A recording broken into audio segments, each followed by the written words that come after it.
एक छोटे से घाट वाले कस्बे में अटल रहता था। अटल के पिता नाविक थे, पर एक तूफान में वे खो गए। अटल के पास सिर्फ एक पुरानी तख्ती और कौशल था। लकड़ी की नाजुक कलाकारी में उसकी बेहद महारत थी। लोग कहते थे कि उसकी उंगली जब किसी दरवाजे की लकड़ी पर चलती है तो वो उसके अंदर की कहानी बता देती है। पर कस्बे के अमीर लकड़हारे और अधिकारी उसकी कला को समझते नहीं थे। उसे गली कूचे के काम और तिकड़म भरे छोटा मोटे मालिश का काम मिलता। अटल की जिंदगी में एक उजली चीज थी, नेहा।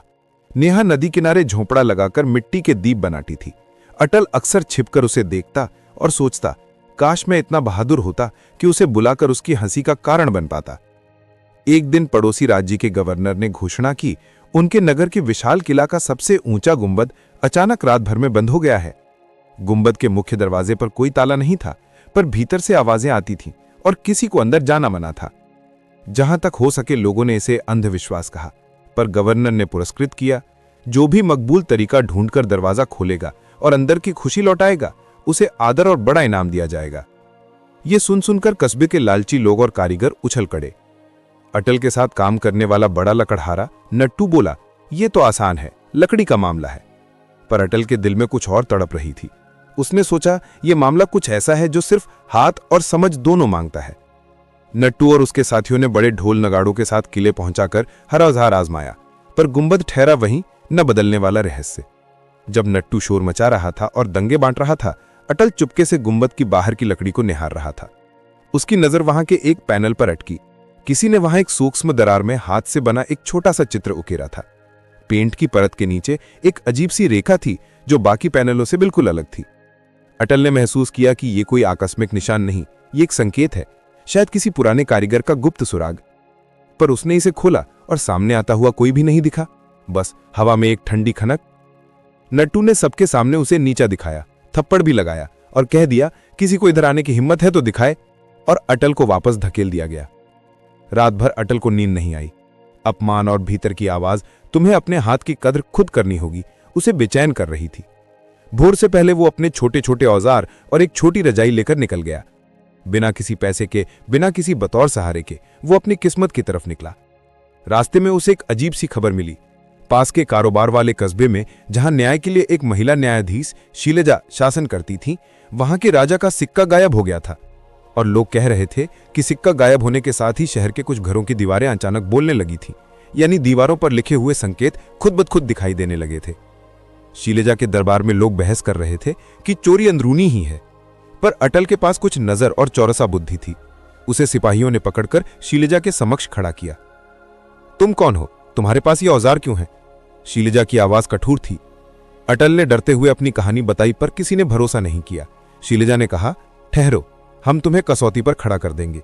पर अटल ने साहस दिखाया और कहा, मुझे सिक्का खोलकर दिखाने दो, मैं पता लगा दूंगा असली चोरी कौन कर रहा है। शीलजा ने उसकी आंखों में जीती हुई सच्चाई देखी और उसे मौका दिया। अटल ने सिक्का का निरीक्षण किया। उसने नजदीक जाकर देखा कि सिक्का के नीचे एक छिपी हुई परत बनी थी, जिस पर किसी ने सूक्ष्म चीरे से छोटा सा मसान उकेरा था। वही निशान जो उसने किले में देखा था। उसने सिपाहियों से कहा कि सबके जूते और उनके तलवों को चेक कराओ। सब हैरान रह गए जब उसने एक बूढ़े सेवक के जूते की ओर इशारा किया। जूते के तलवों में वही सूक्ष्म मिट्टी की परत अंकित थी जो सिक्का के नीचे मिली थी। अंत में सेवक ने अपना अपराध माना, उसने चोरी कर दी थी। शीलजा ने अटल की बुद्धि और नजाकत की तारीफ की। उसने उसे सम्मान सहित रिहा किया और कहा, तुम्हारे इरादे नेक हैं, चलो मैं तुम्हारी मदद करूंगी। अटल और शीलजा किले की तरफ लौटे।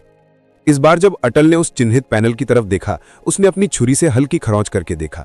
पैनल के अंदर छुपा हुआ एक पतला पतवार का टुकड़ा निकला। उस पर खुदी हुई पंक्तियां थीं, मैं वह हूं जो आवाजों को मापता हूं, मेरे भीतर धुन का सागर बसता है, मुझे ढूंढो जो पहाड़ के पीछे रहती हूं। शीलजा ने कहा, पहाड़ के पार उस गुफा में एक स्त्री रहती है, उसे लोग सुरवाणी कहते हैं, पर वो किसी से मिलती नहीं। अटल और शीलजा उस सुरवाणी की खोज में निकले। रास्ता खतरनाक था, पर दोनों ने हार नहीं मानी। गुफा के भीतर वे एक बूढ़ी औरत से मिले जिनकी आंखें समय की गहराई समेटे थीं। सुरवाणी ने कहा, तुम आ गए, पर सुनो, मेरा वीणा टूट गया है, उसके टुकड़े दूर दूर बिखरे हैं। वे बताती हैं कि वीणा के धुन से ही गुंबद के भीतर का जादू खुल सकता है। उसके पास सिर्फ एक टुकड़ा था, बाकी टुकड़े बाजार, नदी और पुराने तट पर सुदूर रखे गए थे। हर टुकड़ा पहेली से बंद था। अब अटल के पास समय कम था, पर उसका हौसला जिंदा था। उन्होंने पहले बाजार का रुख किया। वो बाजार अपने आप में एक भूल भुलैया था, जहां हर चीज उल्टी पलटी दिखती थी। घंटों की खोज के बाद अटल की नजर एक छोटे से मेज पर पड़ी जहां एक पुराना पीपा रखा था। उस पीपे पर एक पहेली लिखी थी, मैं दिखाऊं सबको सब कुछ पर खुद को नहीं दिखाऊं, बताओ मैं क्या हूं। अटल ने कहा, मैं परछाई हूं। जैसे ही उसने कहा, पीपा खुल गया और अंदर वीणा का अगला टुकड़ा मिला। पर तभी बाजार की गलियों में धुआं छा गया और एक अंधेरी आकृति सामने आ खड़ी हुई, वही जादूगर जिसने गुंबद को बंद किया था। उसकी आवाज ठंडी और तीखी थी, तुम लोग इतनी दूर तक कैसे पहुंचे? उसने अपने हाथ फैलाए और बाजार की चीजें उड़ने लगी। शीलिजा ने तलवार निकाली, पर उसे मालूम था कि तलवार जादू को चीर नहीं सकती। वहीं अटल ने अपने हाथों की कला और दिमाग की चाबी मिलाकर अगली चुनौती का सामना करने की ठानी, पर उसके लिए और कई रहस्य बाकी थे। बहुत पहले नर्मदा गांव में एक लड़की नाम तारा रहती थी। उसके माता पिता दोनों गायब थे। तारा ने बचपन से ही संगीत सीखा, पर न केवल सुर बल्कि वो सुनती थी उन सुरों की परतें भी जो दूसरे नहीं सुन पाते थे। लोग कहते थे कि तारा के गले से निकला हर स्वर किसी के भीतर छुपे हुए जज्बात को जगा देता है। पर गांव के सरपंच और बड़े लोग उसकी प्रतिभा को नहीं समझते थे। उसे बाजार पर बैठकर ढोलक के साथ धुनें बजानी पड़ती थी। तारा की जिंदगी में एक आशा थी, एक युवा चित्रकार नाम अरुण जो शहर से आया था और रंगों में खोया रहता था। तारा हर बार उसकी ओर देखती पर किसी तरह बोल न पाती। एक दिन पड़ोसी राज्य के महल से खबर आई, महल का स्वर्णालय जिस कमरे में राज्य की सबसे बड़ी प्रतिमा रखी थी अचानक गूंजने लगा और कमरे का प्रवेश व्यवस्था अजीब हो गई। कोई भी बाहर से अंदर नहीं जा सकता, पर भीतर से भी कोई आवाज नहीं आती।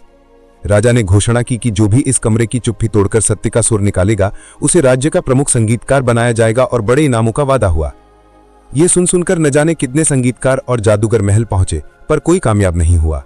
तारा ने भी सोचा शायद यही मौका है मेरे सुर का, पर गांव के लोग उसे रोकने लगे कि वो अकेली लड़की है, क्यों जाना चाहती है। पर तारा के भीतर कुछ टूटने सा था। उसने रात में चुपचाप निकलने का फैसला किया। राजा के महल में पहुंचे पर हालत उदास थी। बड़ी बड़ी मूर्तियां और दीवारें नीरस दिख रही थीं।